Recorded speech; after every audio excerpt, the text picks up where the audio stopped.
Jangan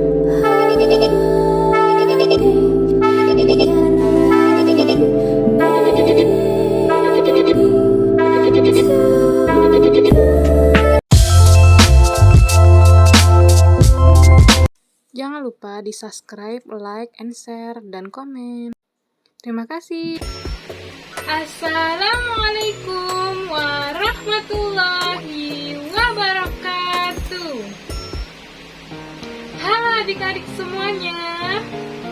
Perkenalkan, nama kakak Ade Estiana Sitio. Biasanya kakak dipanggil dengan Kak Ade. Kakak dari Universitas Negeri Raden Fata Palembang.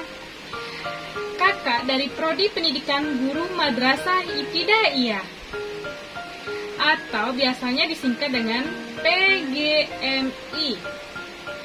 Kakak dari angkatan 2019. Di sini saya membuat video guna memenuhi tugas akhir atau tugas UAS mata kuliah pembelajaran tematik.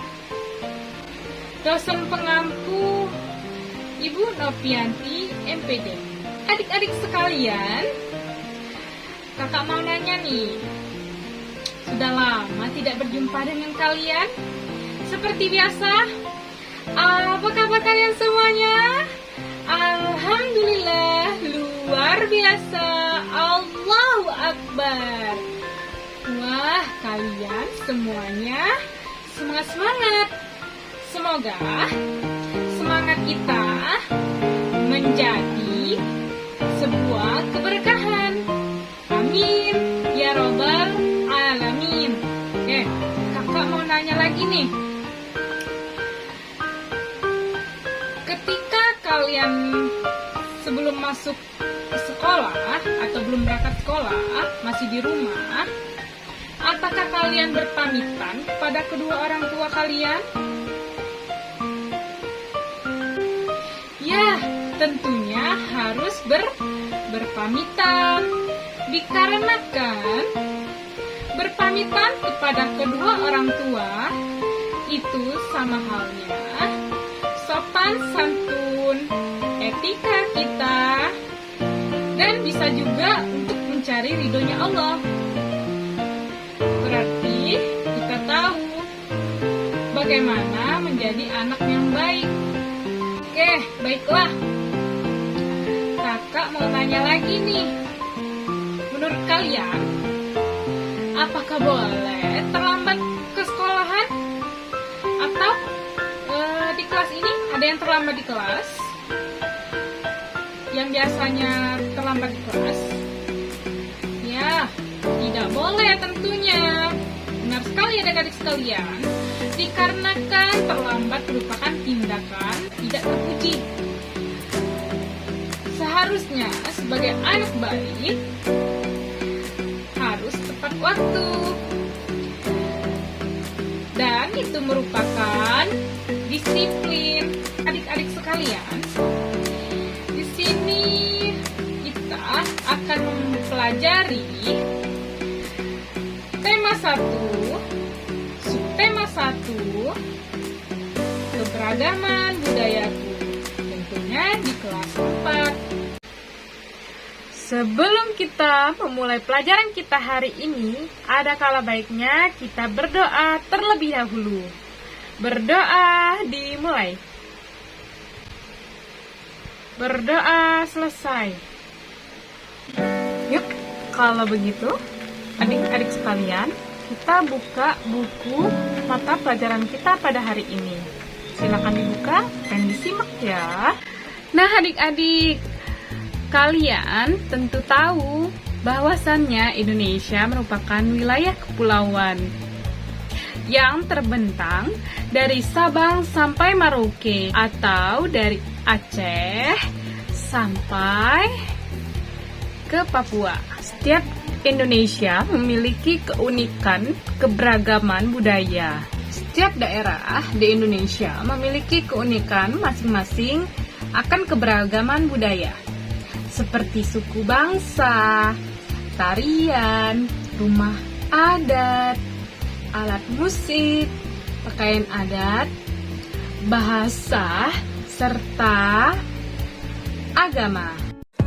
Yuk kita cari tahu lebih jauh tentang keberagaman itu melalui teks pawai budaya berikut ini.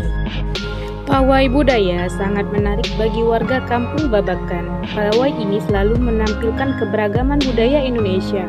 Udin dan teman-teman tidak pernah bosan menanti rombongan pawai lewat. Tahun ini mereka datang ke alun-alun untuk melihat pawai tersebut.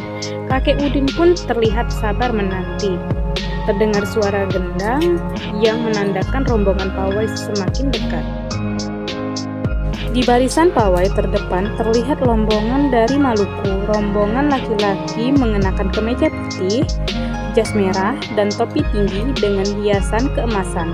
Rombongan perempuan mengenakan baju cele. Baju ini terdiri dari atasan putih berlengan panjang serta rok lebar merah. Langkah mereka diiringi oleh suara tifa, alat musik dari Maluku. Bunyinya seperti gendang, namun bentuknya lebih ramping dan panjang. Budaya Maluku sangat unik dan menarik. Budaya Bali terkenal karena bunyi musiknya yang berbeda. Rombongan dari Bali membunyikan alat musik daerahnya. Cengcek namanya. Alat ini berbentuk seperti dua keping simbal yang terbuat dari logam. Nyaring bunyinya ketika kedua keping dipadukan. Rombongan dari Bali diikuti oleh rombongan dari Toraja. Wanita Toraja memakai pakaian adat yang disebut baju poko. Rombongan laki-laki menggunakan pakaian adat yang disebut sepa talung buku. Rombongan Toraja membunyikan alat musik khas mereka, pam-pom-pang. Namanya, alat musik ini berupa suling bambu besar yang bentuknya seperti angklung. Unik bentuknya, unik pula bunyinya. Budaya Toraja sangat menarik untuk dipelajari. Udin dan teman-teman senang melihat pawai budaya. Selalu ada hal yang baru mereka perhatikan setiap tahun. Pakaian adat dari berbagai suku di Indonesia selalu menyenangkan untuk diamati. Benar kata Ibu Udin, kebudayaan Indonesia memang sangat beragam, kaya, dan mengagumkan. Menurut kalian, ada berapa paragraf sih dalam teks yang baru saja kita baca? Ya, terdapat ada 5 paragraf. Kalimat pertama suatu paragraf harus ditulis agak masuk ke dalam. Coba kalian lihat, perhatikan lagi teks berikut. Penulisan kalimat pertama ini agak masuk ke dalam sehingga disebut paragraf pertama. Kalimat pertama berikut ini juga ditulis masuk ke dalam sehingga disebut paragraf kedua. Dan yang ini juga ditulis agak masuk ke dalam sehingga disebut paragraf ketiga. Berikut ini adalah paragraf keempat. Dan tentunya yang terakhir yakni paragraf kelima. Sekarang coba kita perhatikan paragraf pertama. Apa yang dibicarakan paragraf pertama? Ya, benar sekali. Paragraf pertama membicarakan tentang pawai budaya yang sangat menarik bagi warga kampung Babakan. Hal atau ide utama yang dibicarakan dalam sebuah paragraf disebut gagasan pokok, sedangkan uraian atau tambahan informasi untuk gagasan pokok disebut gagasan pendukung. Yang perlu adik sekalian ingat di sini adalah gagasan pokok sebagai isi atau inti paragraf bisa terletak di awal maupun di akhir kalimat. Apabila gagasan pokok dan gagasan pendukung paragraf ke-1 dimasukkan ke dalam diagram, maka akan terlihat seperti berikut ini. Selanjutnya, untuk paragraf kedua sampai kelima, silakan kalian kerjakan di buku tugas kalian seperti contoh pada diagram ini. Selain kaya akan budaya, tarian, dan makanan khas daerah, Indonesia juga kaya akan jenis alat musik atau cara memainkan alat musiknya pun juga berbeda. Lalu, tugas kedua, carilah informasi mengenai alat musik tradisional lainnya. Tulislah dalam bentuk tabel, seperti ini. Seperti halnya nomor 1 ini. Contohnya, alat musik suling berasal dari Jawa Barat. Alat tersebut dimainkan dengan cara ditiup sehingga menimbulkan getaran udara dalam suling. Getaran tersebut menghasilkan bunyi. Kamu telah mengetahui berbagai alat musik dan cara memainkannya. Menurutmu, bagaimana bunyi dapat dihasilkan oleh benda-benda tadi? Tuhan menganugerahkan kita mendengar melalui indera ini. Kita dapat mendengar dan menikmati hasil karya seni budaya yang berasal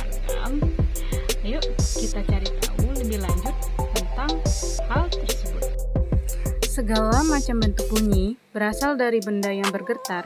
Getaran dari suatu benda akan mengakibatkan udara di sekitarnya bergetar. Getaran tersebut menimbulkan gelombang bunyi di udara. Benda-benda yang bergetar dan menghasilkan bunyi disebut sumber bunyi. Bunyi dapat merambat melalui benda padat cair dan gas, akan tetapi bunyi tidak dapat merambat pada ruang hampa. Dalam kehidupan sehari-hari, banyak perbedaan yang kita temui.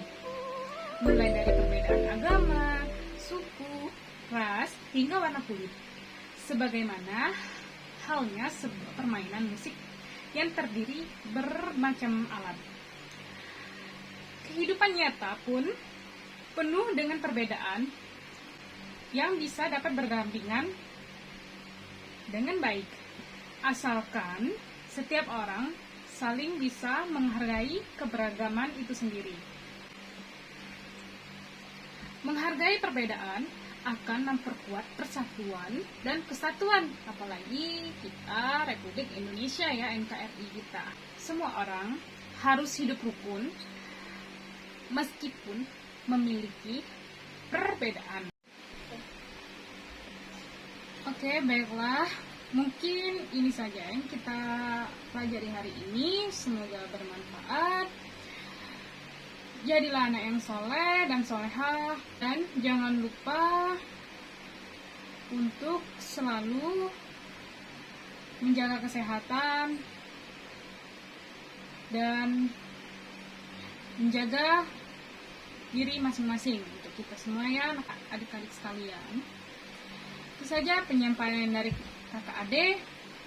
Kakak akhiri. Wassalamualaikum warahmatullahi wabarakatuh.